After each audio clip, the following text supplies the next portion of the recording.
Georges Bernanos nasceu no mesmo ano que Fernando Pessoa, 1888, mas viveu bastante mais do que ele. 13 anos. Morrerá em 1948, em 5 de julho. E foi o resistente contra as injustiças, as opressões, os fascismos, participando da Primeira Guerra Mundial, participando da luta contra Franco, levantando a voz contra a tecnologia já nascente dos anos 40 e a desumanização do ser humano. Algumas das suas obras tiveram grande sucesso depois de alguns anos de dificuldades e chegaram a ser adaptadas ao cinema. Folheando há dias uma obra de Jorge Lima, um escritor brasileiro, um poeta valioso, encontrei um prefácio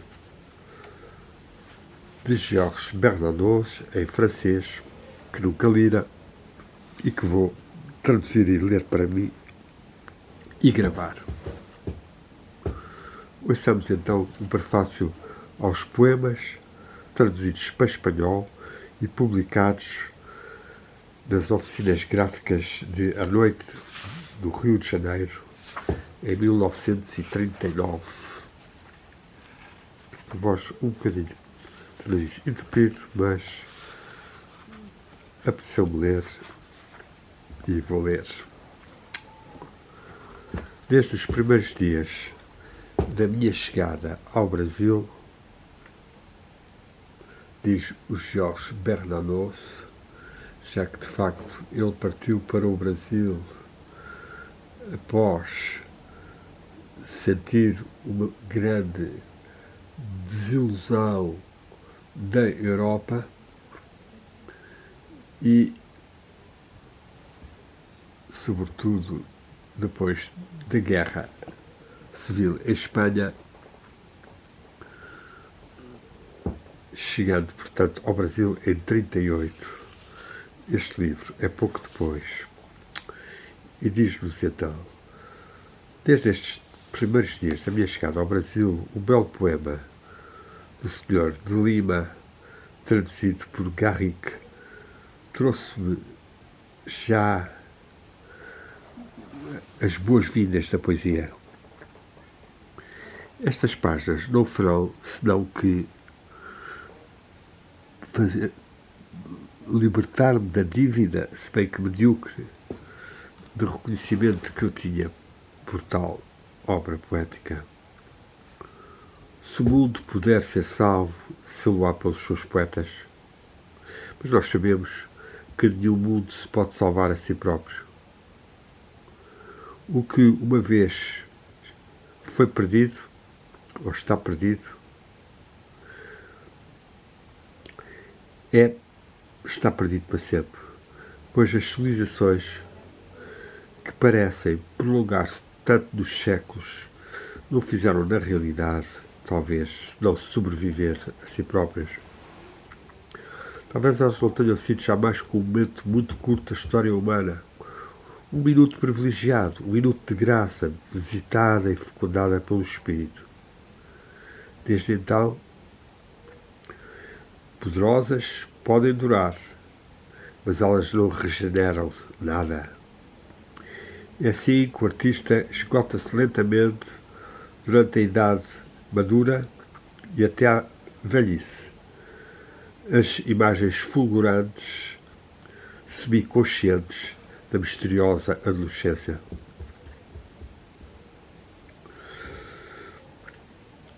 E aqui podemos realmente lembrar-nos da precocidade de alguns autores, como Fernando Pessoa, como Monteiro de Cantal, e como muitas vezes os nossos escritos de juventude têm uma força que deveria ser até trabalhada e aperfeiçoada e não apenas utilizada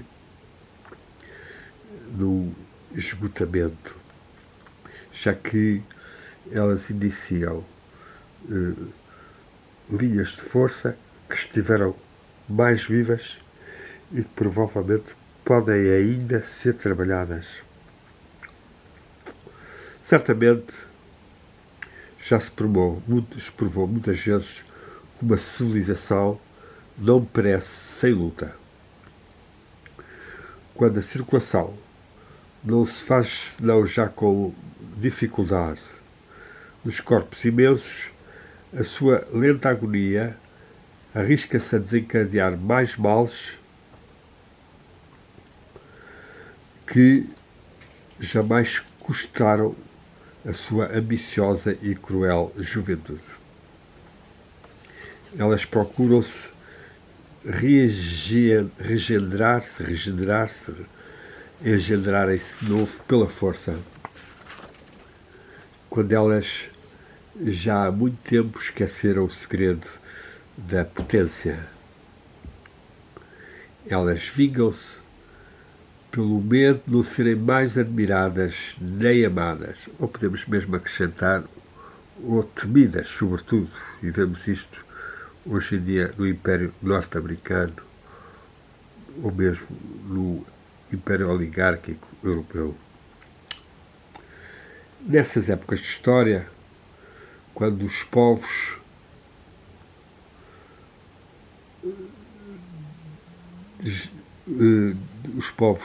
desanimados passam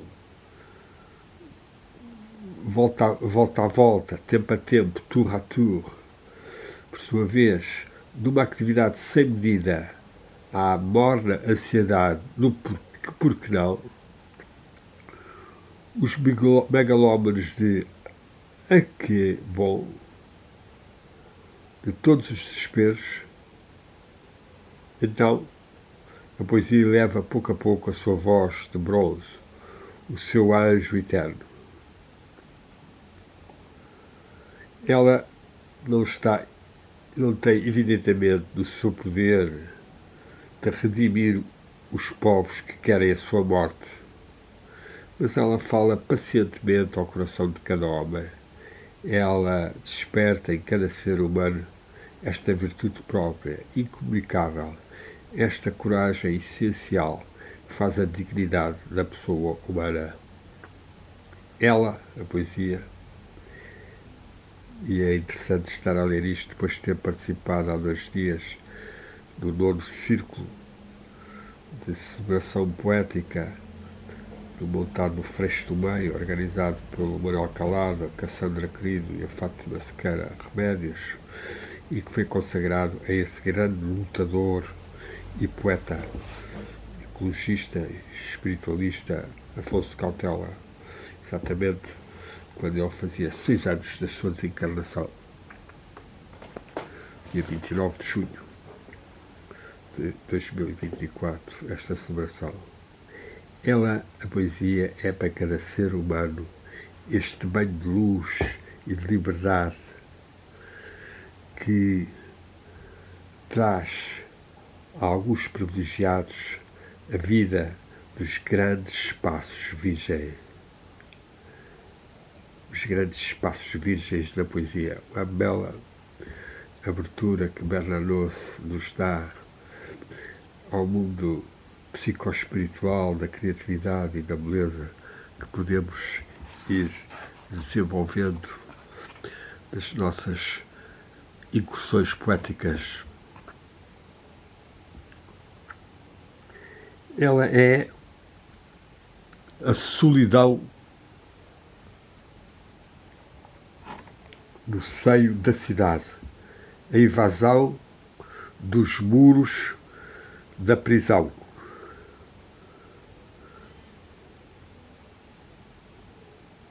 A porta ou portal aberto sobre o futuro.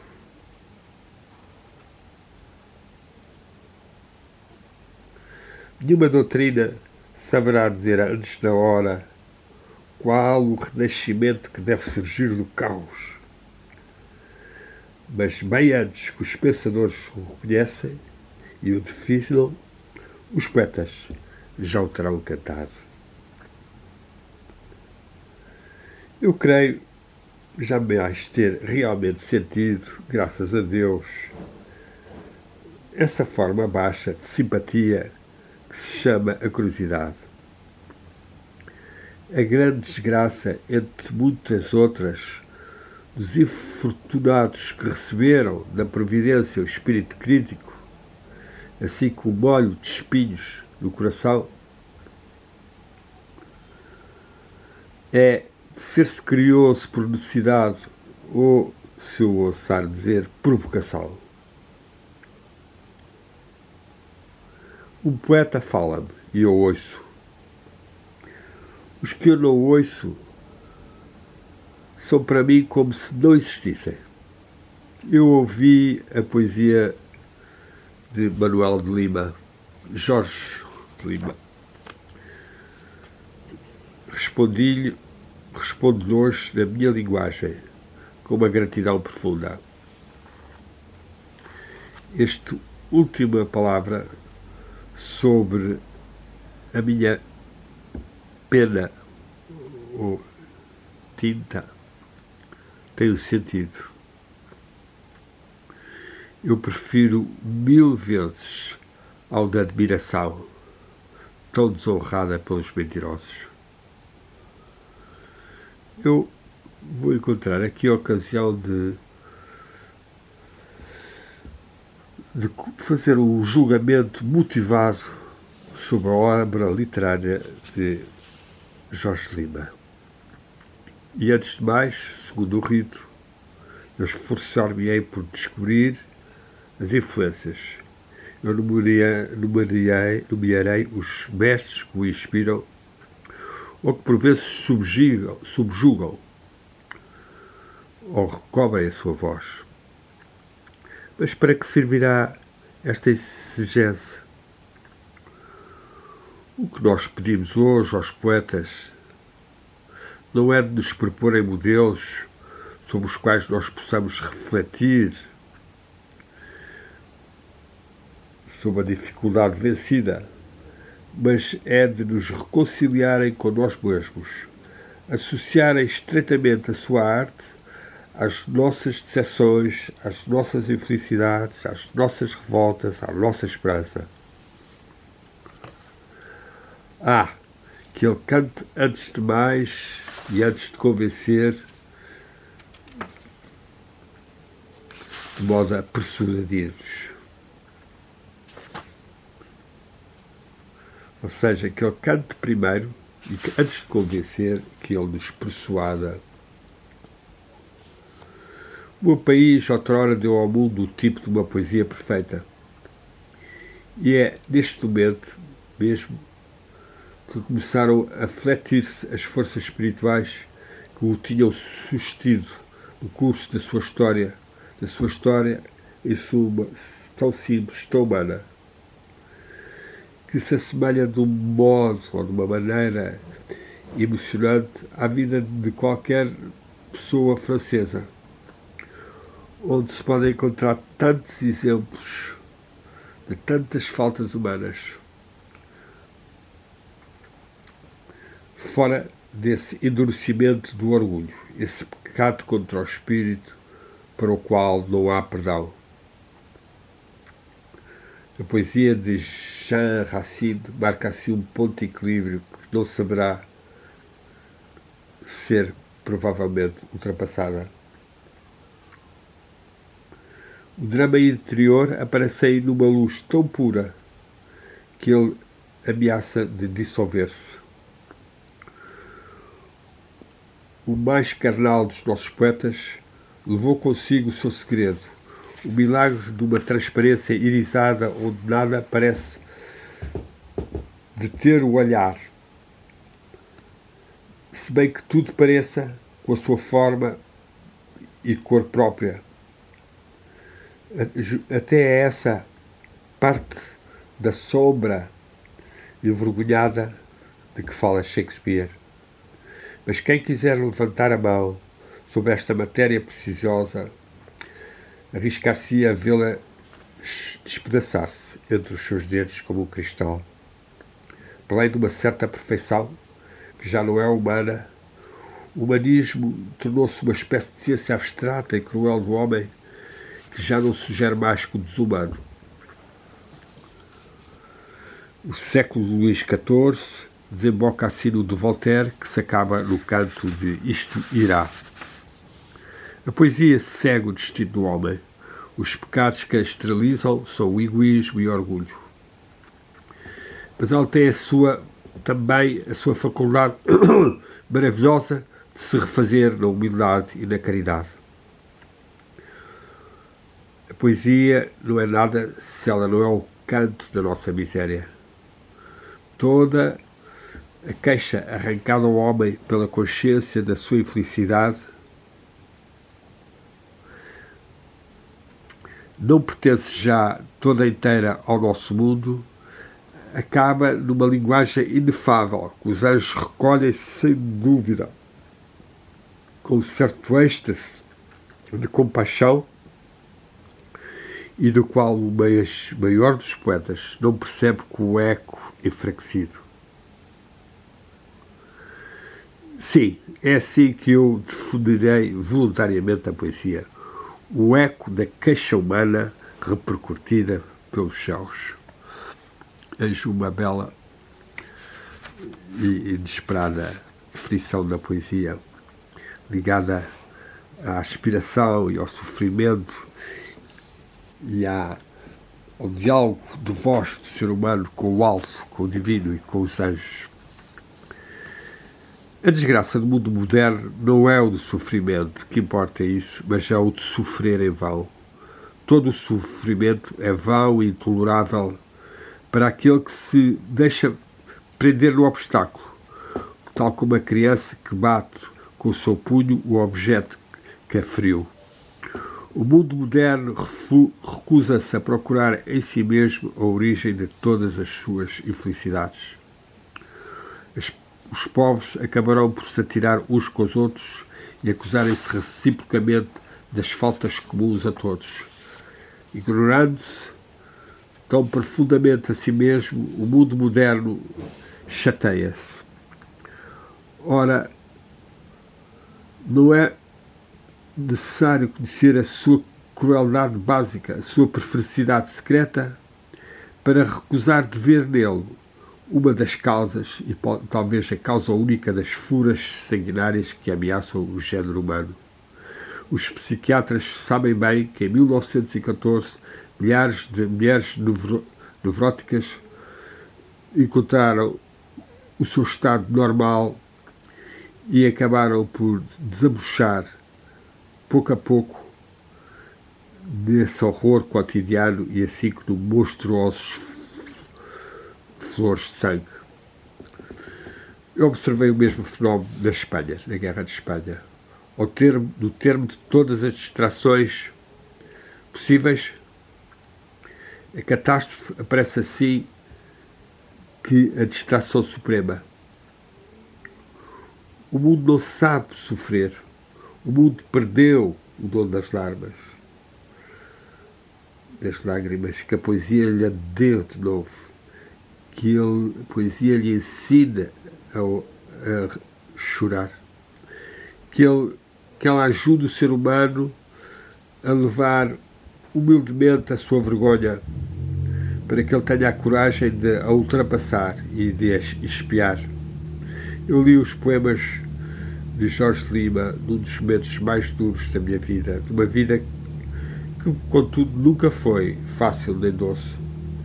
Pela primeira vez no curso da minha longa história, o meu país acabava de falhar à sua palavra e alguns homens aos quais eu queria-me apegado ou ligado pelos laços de sangue da tradição, por uma concepção comum de honra, manifestavam uma espécie de alegria ignóbil no sentido etimológico da palavra, não nobre.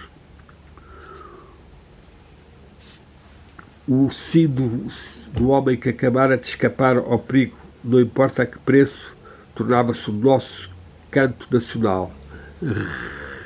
substituía as nossas marselhesas. Foi então, neste momento, que esta poesia desconhecida se aproximou sem barulho, trazendo-me a divina compaixão do canto sagrado. Cada um dos seus versos propunha-me a dupla e o doce enigma dos sentidos e da língua. Não se deixava, senão lentamente, despojar, tal como um fruto precioso. Encontrei esses silêncios súbitos, que são o segredo dos poetas, essas imagens como suspensas entre o céu e a terra, aos quais nós temos o desejo de esticar a mão para ver se elas não virão até ela pousar-se. Tal como aves independentes, esta queixa misturada de sorriso e, por vezes, também o relâmpago da revolta, rapidamente apagado. Que esta poesia seja cristã, ninguém saberá felicitar-se mais fraternalmente que eu. Jacques Bernanos foi um homem formado na religião católica e que ainda pensou, mas que não sentiu vocação, acabando por se casar e ter 6 filhos, filhos que depois o seguiram na resistência contra as formas de nazismo e de imperialismo, tendo escrito algumas das suas obras inspiradas por algumas figuras ou almas importantes do cristianismo francês, tal o Courreille d'Ars e Santa Teresa de Lícia ou Santa Teresa do Menino Jesus, obras que foram postas em cinema e que vale a pena ver-se em filmagens antigas boas. Que esta poesia seja cristã, ninguém saberá felicitar-se mais fraternalmente que eu. Ela é, como deve ser, livremente. Deus nos guarde dos poetas apologistas. Se há uma vergonha para nós, é de ver, muitas vezes, meter-se ao serviço da verdade métodos de propaganda sistemática que parecem emprestados à odiosa política e pretendem insolentemente dividir a indivisível verdade, partilhá-la entre as verdades que se devem dizer e que não se devem dizer, oportunas ou inoportunas, lamentáveis ou consonantes, perigosas ou não ofensivas, como se pudesse haver verdades sem risco. Eu já escrevi neste sentido que eu recusei o nome de romancista católico, que era um católico que escreveu romances, nada mais, nada menos. Que preço terá amanhã, ao pé dos incrédulos, o nosso testemunho frágil? Se fosse provado que um cristão não é jamais um cristão por o ser naturalmente e como se, apesar dele, na sua obra. Se vós não podeis conceder sem esforço e sem trejeitos na cara a vossa fé e a vossa arte, não existeis, calai-vos. Nós não queremos inúteis os sistemas publicitários, mas tereis o que vós quereis sobre esse aspecto com o dinheiro. O que todo o ouro do mundo não poderá pagar é o testemunho do homem livre.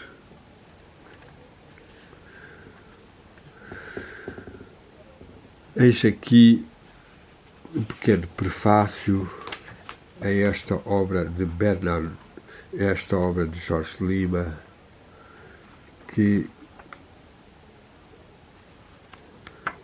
tem realmente grande beleza no seu interior, embora os versos sejam um bocadinho grandes mas vou ler rapidamente, até ler em espanhol. Espírito paraclático, queima-me, língua de fuego, y sopla después sobre las teas incendiadas, espárcelas por el mundo, para que tu llama se propague. Transforma-me en tus brasas, para que queme también como tu quemas, para que marque também como tu marcas. Destroça-me com tu tempestade, espírito violento e dulcíssimo, e reconstrui-me quando quieras, e cega-me, para que os prodígios de Deus se realicem, e ilumina-me, para que tu glória se irradie. Espírito, tu que eras a boca de todas as sentencias, toca-me, para que mis hermanos desconhecidos e lejanos estranhos compreendam mi língua para todos os ouvidos que criares. Me excederei em mis limites, crescerei em todas as dimensões, serei a palavra transcendental, a profecia, a revelação e as realidades. Devora-me, renueva-me, ressurge-me em tu vontade criadora, delante de la morte e delante de nada.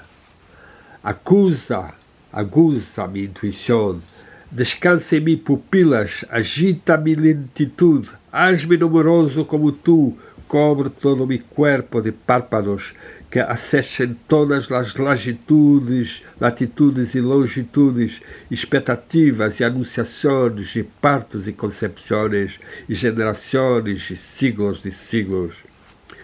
Ressurgirei de todos os ventres e volarei el sentido da perpetuidade sobre as águas e sobre as terras.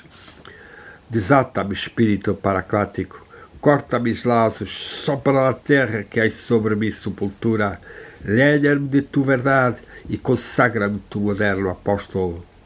Amo como poeta a forma com que te apresentaste à Assembleia del Cenáculo e sinto tua presença, tua aproximação e tua unção sobre a minha alma. Dá-me tua fecundidade sobrenatural, tua heroicidade e tua luz. Unge-me tu sacerdote, tu soldado, tu vinho, tu pão, tu semente, tuas perspectivas. Espírito paraclático, dedo de la diestra del Padre, levanta-me párpados caídos e sopra sobre eles o teu hálito e tua essência. Espírito paraclático, amo-te com meus 5 sentidos, com minha imaginação, com minha memória e com os outros dons poéticos e proféticos e reconstituidores que ultrapassam minha espessa matéria e meu espírito translúcido. Sou el ramo de oliva que traz los dilúvios constantes da humanidade e cujo óleo ungirá mis iguales e los desiguales de mi tamanho. Espírito paraclático, paraclático, Espírito Santo, tu que eras o único pássaro que descendo sobre mim, noite tenebrosa, agujera mis ojos para que veja mais, para que penetre na unidade que há em ti, na liberdade que há em ti, na multiplicidade que há em ti, para subir desde minha pequenez a postrar-me ante ti. Veni, Santo Espíritus, veni, Espírito Paraclático, veni, Santo Espíritus. Temos graças a Jorge Lima e a Jorge Bernanos, 2 Jorge cavaleiros que domam ou que vencem as forças do dragão. Amém. Veni, Santo Espíritus. Veni.